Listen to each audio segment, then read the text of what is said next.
Vice is a practice, behavior, or habit generally considered immoral, sinful, criminal, rude, depraved, or degrading in the associated society. In more minor usage, vice can refer to a fault, a negative character trait, a defect, an infirmity, or a bad or unhealthy habit. Vices are usually associated with a transgression in a person's character or temperament rather than their morality. Synonyms for vice include fault, sin, depravity, iniquity, wickedness, and corruption. The opposite of vice is virtue. Etymology. The modern English term that best captures its original meaning is the word vicious, which means full of vice. In this sense, the word vice comes from the Latin word vitium, meaning failing or defect. Law enforcement. Depending on the country or jurisdiction, vice crimes may or may not be treated as a separate category in the criminal codes. Even in jurisdictions where vice is not explicitly delineated in the legal code, the term vice is often used in law enforcement in judicial systems as an umbrella for crimes involving activities that are considered inherently immoral, regardless of the legality or objective harm involved. In the United Kingdom, the term vice is commonly used in law and law enforcement to refer to criminal offences related to prostitution and pornography. In the United States, the term is also used to refer to crimes related to gambling, alcohol, and drugs. Vice Squad. A vice squad, also called a vice unit or a morality squad, is a police division, whose focus is to restrain or suppress moral crimes. Though what is considered or accepted as a moral crime by society often varies considerably according to local laws or customs between nations, countries or states, it often includes activities such as gambling, narcotics, pornography and illegal sales of alcoholic beverages. In certain parts of the Arab-speaking world, it often includes, for example, dress codes, observance of store closures during prayer time, consumption of unlawful beverages or foods, unrelated males and females socializing, and homosexual behavior, among others, which is enforced by Islamic religious police units. Vice squads do not concentrate on crimes like fraud and murder. Religion. Buddhism. In the Sarvastivadin tradition of Buddhism, there are 108 defilements, or vices, which are prohibited.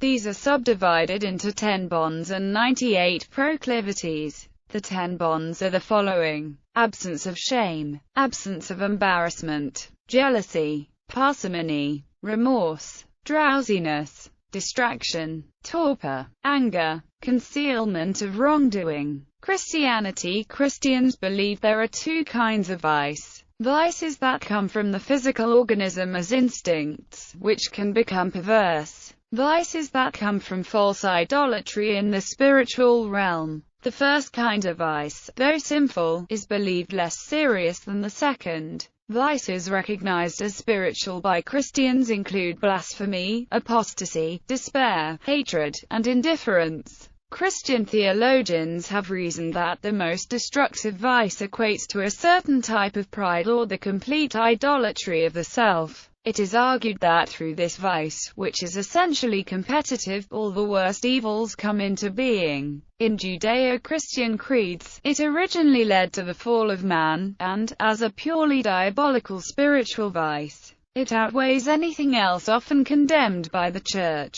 Roman Catholicism. The Roman Catholic Church distinguishes between vice, which is a habit of sin, and the sin itself, which is an individual morally wrong act. Note that in Roman Catholicism, the word sin also refers to the state that befalls one upon committing a morally wrong act. In this section, the word always means the sinful act. It is the sin, and not the vice, that deprives one of God's sanctifying grace and renders one deserving of God's punishment. Thomas Aquinas taught that, absolutely speaking, the sin surpasses the vice in wickedness. On the other hand, even after a person's sins have been forgiven, the underlying habit may remain. Just as vice was created in the first place by repeatedly yielding to the temptation to sin, so vice may be removed only by repeatedly resisting temptation and performing virtuous acts. The more entrenched the vice, the more time and effort needed to remove it. St. Thomas Aquinas says that following rehabilitation and the acquisition of virtues, the vice does not persist as a habit, but rather as a mere disposition, and one that is in the process of being eliminated.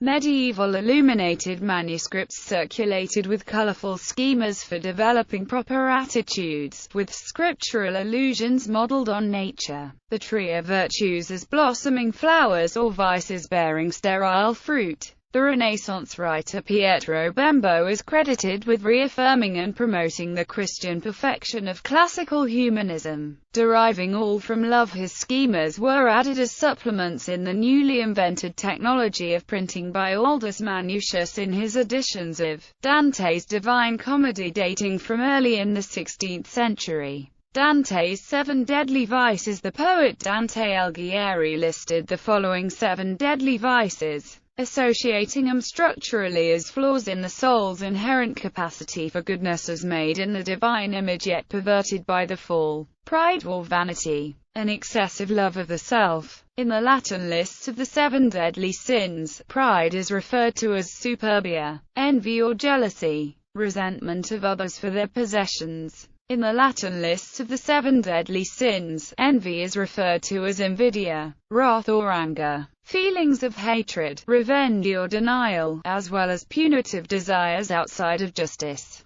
In the Latin lists of the 7 deadly sins, wrath is referred to as ira, which primitive vices tempt to stray by increasingly perverting the proper purpose of charity, directing it inwards, leading to a disordered navel-gazing preoccupation with personal goods in isolation, absent proper harmonious relations, leading to violent disruption of balance with others, sloth or laziness, idleness and wastefulness of time or other allotted resources. Laziness is condemned because it results in others having to work harder. Also, useful work will not be done. Sloth is referred to in Latin as accidia or acedia, which vice tempts a self-aware soul to be too easily satisfied, thwarting charity's purpose as insufficiently perceptible within the soul itself or abjectly indifferent in relationship with the needs of others and their satisfaction, an escalation in evil, more odious than the passion of hate.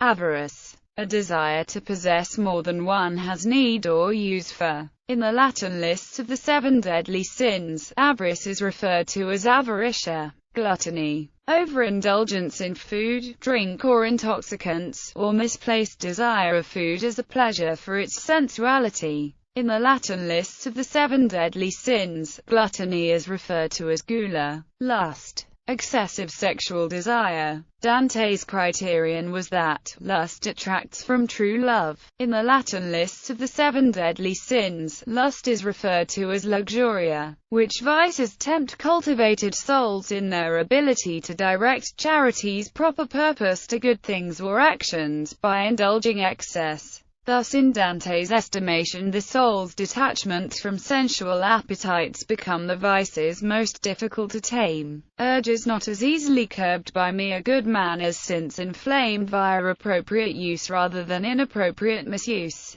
Hence conventional respect for the 9th and 10th commandments against coveting and social customs that encourage custody of the eyes and ears, become prudent adjuncts to training against vice. The first 3 terraces of purgatory expiate the sins which can be considered to arise from love perverted, that is, sins which arise from the heart of the sinner being set upon something which is wrong in the eyes of God. Those being purged here must have their love set upon the right path. The 4th terrace of purgatory expiates the sins which can be considered to arise from love defective, that is, love which, although directed towards the correct subjects, is too weak to drive the sinner to act as they should. Those being purged here must have their love strengthened so as to drive them correctly. The 5th, 6th and 7th terraces of purgatory expiate the sins which can be considered to arise from love excessive, that is, love which although directed towards ends which God considers good is directed towards them too much for the sinner to gain bliss from them, and also so that the sinner is distracted from the love of other things of which God approves. their love must be cooled to a more sensible level. Islam, the Quran and many other Islamic religious writings provide prohibitions against acts that are seen as immoral. Ibn Abi Dunya, a 9th-century scholar and tutor to the caliphs, described 7 censures in his writings: ire, envy, slander, obscenity, intoxicants, instruments of pleasure,